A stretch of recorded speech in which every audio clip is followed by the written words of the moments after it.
গুৰুত্বপূৰ্ণ খবৰ বন বিভাগৰ গুলিত নিহত হোৱা জমিৰ উদ্দিন আৰু সমীৰ উদ্দিনৰ মৃত্যুক লৈ গৰজি উঠিছে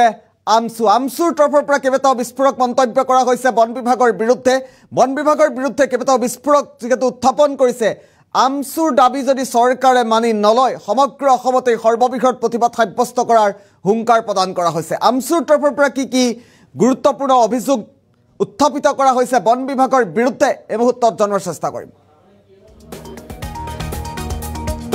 অতিকে গুৰুত্বপূৰ্ণ খবৰ জলিল উদ্দিন আৰু সমীৰ উদ্দিনৰ মৃত্যুক লৈ গৰজি উঠিছে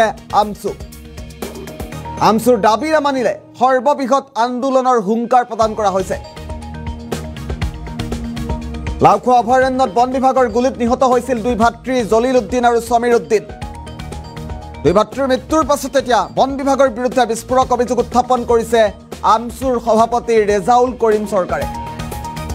শূন্য দূৰত্বৰ পৰা দুই ভাতৃক গুলিয়াই হত্যা কৰাৰ অভিযোগ আমচুৰ প্ৰশ্ন প্ৰাণ লোৱাৰ অধিকাৰ বন বিভাগক কোনে দিলে সমগ্ৰ প্ৰক্ৰিয়াটোতো আইনী প্ৰক্ৰিয়াৰো যাব পাৰিলেহেঁতেন মুছলমান মানুহ দেখিলেই হত্যা কৰাৰ নিৰ্দেশনা দিয়া হৈছে নেকি বন বিভাগক এই প্ৰশ্ন উত্থাপন কৰিছে ৰেজাউল কৰিম চৰকাৰে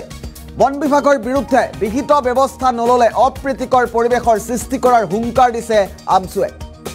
জলিল উদ্দিন আৰু সমীৰ উদ্দিনৰ মৃত্যুক লৈ গৰজি উঠিছে আমচু আমি ইতিমধ্যে উল্লেখ কৰিছোঁ আমচুৰ দাবী নামানিলে সৰ্ববৃহৎ আন্দোলনৰ হুংকাৰ প্ৰদান কৰা হৈছে আমচুৰ সভাপতি ৰেজাউল কৰিম চৰকাৰৰ তৰফৰ পৰা কেইবাটাও বিস্ফোৰক অভিযোগ উত্থাপন কৰা হৈছে বন বিভাগৰ বিৰুদ্ধে সেইদিনা জলিল উদ্দিন আৰু সমীৰ উদ্দিনক শূন্য দূৰত্বৰ পৰা বন বিভাগে গুলিয়াই হত্যা কৰাৰ গুৰুতৰ অভিযোগ উত্থাপন কৰিছে কি কৈছিল আমচুৰ সভাপতি ৰেজাউল কৰিম চৰকাৰে এই মুহূৰ্তত জনাৰ চেষ্টা কৰিম এই কথাবিলাক আজি স্পষ্ট হৈ পৰিছে আজি মুখ্যমন্ত্ৰী ডাঙৰীয়াক মই প্ৰশ্ন কৰিব বিচাৰিছোঁ যে আজি জীৱনতে দুজন মানুহক গুলিয়াই আমি যিমান দূৰ খবৰ পাইছোঁ যে সমীৰ উদ্দিন আৰু তাৰ ভাই দুজনে পেটৰ তাৰণাত মাছ মাৰিবলৈ যায়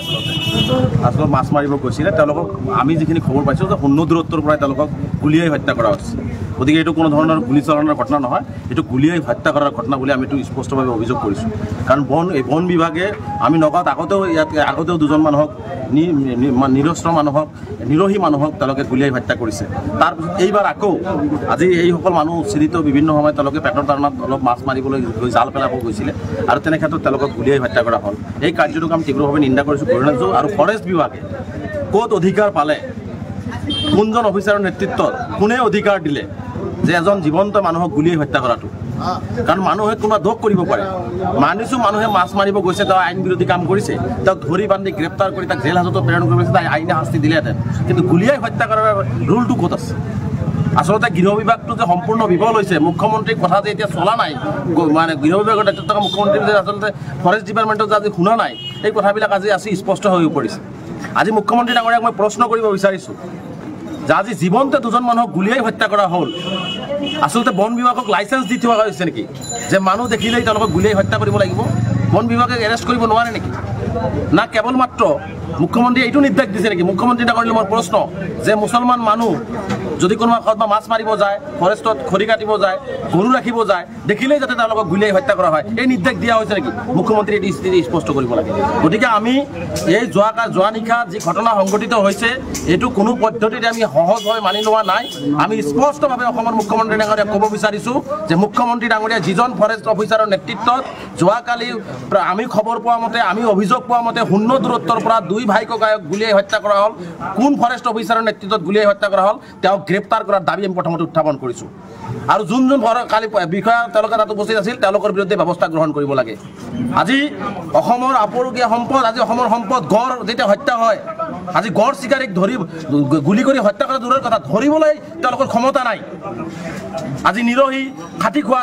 দিন হাজিৰা কৰি খোৱা মানুহক দেখিলেই গুলিয়াই হত্যা কৰাৰ ক্ষমতা তেওঁলোকে পাই গ'ল গতিকে মুখ্যমন্ত্ৰী ডাঙৰীয়াক কৈছোঁ যে মুখ্যমন্ত্ৰী ডাঙৰীয়া ইয়াৰ বিহিত ব্যৱস্থা গ্ৰহণ কৰিব লাগিব আৰু এই দুই ভাই ককাই ন্যায় পাব লাগিব নগাঁৱত কিন্তু ব্যাপক ভয়াৱহ আন্দোলন হ'ব যদি ফৰেষ্ট বিভাগৰ বিৰুদ্ধে মুখ্যমন্ত্ৰীয়ে ব্যৱস্থা গ্ৰহণ নকৰে নগাঁৱতে এক অপ্ৰীতিকৰ পৰিস্থিতিৰ সৃষ্টি হ'ব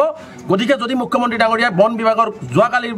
যিবিলাক আছিল তেওঁলোকক যদি গ্ৰেপ্তাৰ কৰাৰ ব্যৱস্থা গ্ৰহণ নকৰে আৰু এই নিৰহী দৰিদ্ৰ পৰিয়ালটোক উপযুক্ত ক্ষতিপূৰণ 50 লাখ টকাৰ ক্ষতিপূৰণ আমি দাবী উত্থাপন কৰিছোঁ আৰু মুখ্যমন্ত্ৰী ডাঙৰীয়াক কৈছোঁ যদি ফৰেষ্ট বিভাগক নাকি লগাব নোৱাৰে ফৰেষ্ট মন্ত্ৰীগৰাকীয়ে যদি ফৰেষ্ট বিভাগক নাকি লগাব নোৱাৰে মই ভাবোঁ যে ফৰেষ্ট বিভাগৰ মন্ত্ৰিত্ব কেশৱ মহন্ত ডাঙৰীয়াই এৰি দিয়াটো ভাল